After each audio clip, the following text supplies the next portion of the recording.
l'agence So Wine présente So Wine Talks. La première série de podcasts analysant les tendances marketing et communication dans l'univers du vin et des spiritueux.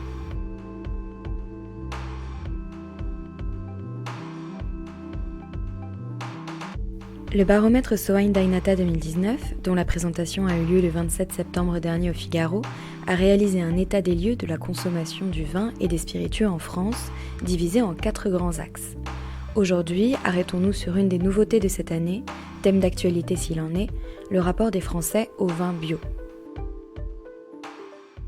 Marie, on se retrouve pour établir un focus sur un des 4 grands thèmes du baromètre So Wine Dynata 2019. Aujourd'hui, nous allons établir un état des lieux de la consommation du vin bio en France. Tout d'abord, qu'est-ce que le baromètre nous apprend de la consommation du vin bio ? Alors, indéniablement, le vin bio est entré dans les habitudes de consommation des Français. La première information qu'on tire du baromètre So Wine Dynata 2019, c'est qu'on a un tiers des Français qui choisit prioritairement des produits bio, hors vin, pour ses achats au quotidien. Et concernant le vin, on a 35% des Français qui prennent le temps de regarder si une bouteille de vin est bio avant l'achat. Donc 35% des Français, et ça c'est une tendance qui est encore plus forte quand on parle aux jeunes. Les 26-35 ans, c'est 43%. Et quand on parle aux connaisseurs en vin, c'est 64% qui prennent le temps de regarder si une bouteille de vin est bio avant de l'acheter. Donc ce sont des chiffres qui sont effectivement parlants. Ça prouve que le vin bio est entré dans les mœurs. Et pourquoi est-ce que les Français choisissent d'acheter du vin bio ? Là aussi, on a des résultats intéressants.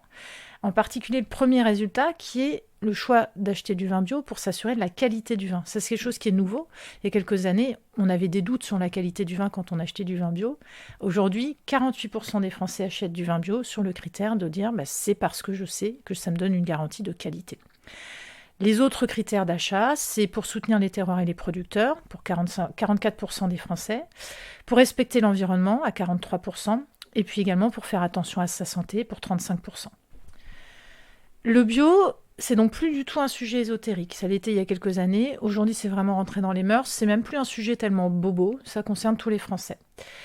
Pour autant, l'achat des vins bio, ça reste encore relativement occasionnel. C'est-à-dire pour 43% des Français, on achète du vin bio, mais on en achète occasionnellement. Et il y a seulement 14% des acheteurs de vin qui achètent du vin bio régulièrement. Ceci dit, on est dans un contexte très favorable parce que les Français ont l'air d'être conscients de ce que coûte à élaborer un vin bio et ils sont prêts du coup à mettre plus cher pour acheter un vin bio. Alors ça, c'est aussi lié à un phénomène de société qui est qu'on est passé d'un produit vin qui était une boisson qu'on consommait régulièrement 1 à 2 fois par jour à un produit qui est devenu un produit de plaisir qu'on consomme beaucoup moins souvent. Mais en revanche, quand on la consomme, quand on achète du vin, du coup, on est prêt à mettre plus cher parce qu'on sait que c'est plus occasionnel. Ça, c'est un autre phénomène de société qui est beaucoup lié à l'évolution de la consommation. On consomme moins, mais on consomme mieux. Par ailleurs, on a plus de la moitié des consommateurs de vin en France, 57%, qui sont prêts à payer donc plus cher pour une démarche respectueuse de l'environnement. Pas uniquement bio, mais respectueuse de l'environnement. Et ça, c'est un chiffre qui augmente aussi chez les connaisseurs, ils sont 64%.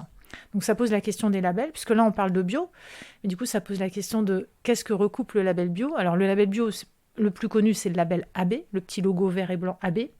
C'est intéressant d'ailleurs de voir que c'est un sujet quand même relativement français, en tout cas le sujet AB. Il y a 91% des Français qui reconnaissent ce logo. Mais si vous interrogez des New-Yorkais, vous avez seulement 27% des consommateurs à New York qui reconnaissent ce logo. Et puis quand on parle bio, on parle du label AB, mais il y a plein d'autres labels qui peuvent définir les vins. Et ils ont aussi leur place. Simplement, c'est une forme de nébuleuse. Aujourd'hui, les Français ne comprennent pas grand-chose à cette quantité incroyable de labels qui, du coup, certifient les vins en fonction de leur qualité, en fonction de la manière dont ils sont élaborés. Et ça, c'est un vrai sujet. Et comment est-ce que vous pensez que les Français comprennent le label bio ? Alors, je ne suis pas sûre qu'ils le comprennent tout à fait. C'est vrai que le mot bio est le mot qui est le plus utilisé dans les médias et puis au quotidien quand on parle de produits respectueux de l'environnement. Le label bio en tant que tel, d'ailleurs, il est aussi critiqué. Nous, on entend beaucoup dans le vignoble des vignerons qui disent qu'ils ne souhaitent pas avoir la certification bio parce qu'ils ont une démarche qui est respectueuse de l'environnement, qui parfois va d'ailleurs au-delà de ce qu'impose la certification AB, mais qui en revanche ne correspond pas complètement aux critères AB et pour plein de raisons, ils ne souhaitent pas être certifiés AB. Ce qu'il faut savoir, c'est qu'il y a de nombreux labels qui existent. Si on les dénombre, je crois qu'on dépasserait les 20 ou 30 ou 40 labels uniquement dans le monde du vin. Et puis du coup, quand on interroge les Français sur ces autres labels, on se rend compte qu'ils ont une vraie méconnaissance du sujet. Quand on leur demande s'ils savent ce qu'est un vin biodynamique, ils sont 84% à ne pas savoir. Quand on les interroge sur les vins naturels, ils sont 55% à ne pas savoir ce qu'est un vin naturel. Donc on voit vraiment qu'il y a une méconnaissance du sujet. Si on cite les labels, il y en a beaucoup. Il y a les vins bio, donc il y a la biodynamie, les vins naturels. On a le label HVE, on a des certifications comme Terravitis ou Déméter. On a d'autres labels comme Vignerons en développement durable. Et puis on a tous ces vignerons qui ont une vraie conscience de l'environnement, une vraie envie de faire des choses, une vraie capacité à le faire, qui s'en donnent les moyens et qui du coup ont une vraie démarche respectueuse, qui essayent de l'expliquer. Et je crois qu'il y a un vrai travail de fond à faire pour clarifier l'explication des différents labels, clarifier ce que recoupe le label bio en tant que tel, parce que ça, pour le coup, et je réponds à votre question ici, les Français ne savent pas forcément. Et puis, du coup, permettre aux consommateurs de choisir en connaissance de cause, peut-être pas uniquement sur le critère d'un label, mais sur le critère d'une démarche plus respectueuse. Quand on parle de démarche respectueuse de l'environnement, on peut aller même un pas plus loin, puisque finalement, un vigneron qui va avoir une démarche respectueuse de l'environnement, dans une approche globale, il faudrait idéalement qu'il ait aussi une démarche respectueuse des hommes et des femmes qui travaillent au domaine et pas uniquement de la terre sur laquelle pousse la vigne. Et je crois que ma conclusion, ça serait qu'il faut absolument que l'ensemble des vignerons aient conscience que le consommateur aujourd'hui veut pouvoir s'assurer lorsqu'il achète un produit que ce produit est élaboré dans de bonnes conditions, que ce soit pour la terre, que ce soit pour les hommes qui l'élaborent ou que ce soit pour lui, consommateur. Donc dans tous les cas, la grande démarche et le grand sujet, à mon avis, qui va suivre dans les années qui viennent, c'est au-delà des certifications, qu'est-ce que chaque vigneron, intrinsèquement et individuellement, fait au quotidien pour respecter l'environnement et par là même respecter son consommateur final. Ainsi, le vin bio est bien installé dans les habitudes de consommation des Français et plus encore chez les jeunes et les connaisseurs en vin.